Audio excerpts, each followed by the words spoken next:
కుమారస్వామి, గోపాలస్వామి, సుబ్రహ్మణ్య స్వామి, సీతారామ స్వామి, నారాయణ స్వామి అని 5 కొడుకులు పుట్టి చనిపోయాక ఈసారి పుట్టబోయే బిడ్డ చంపేవాడు కావాలి గాని చచ్చేవాడు కాకూడదని మొక్కి మరీ పెట్టాడు రా మా నాన్న. నా పేరు లక్ష్మీ నరసింహ స్వామి అని. మీరు స్తంభాల్లో అడ్డుపడ్డ బద్దలు కొట్టుకుని వెళ్ళైనా వాడిని అరెస్ట్ చేస్తా. నేను చేతులు ముడుచుకొని కూర్చోలేదు. ఎదురొస్తే విరిచేస్తా. మంత్రాన్ని చూడను, కమిషనర్ అని చూడను.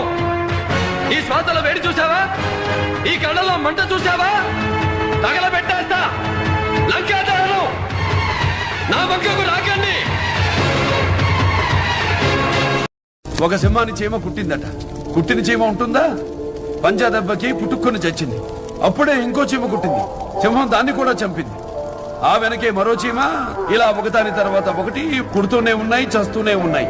ఇక సింహం ఉక్రోషం పట్టలేక ఒక చీమని పట్టుకుని అడిగింది, నీకు సింహరాజాన్ని కుట్టేంత ధైర్యమా?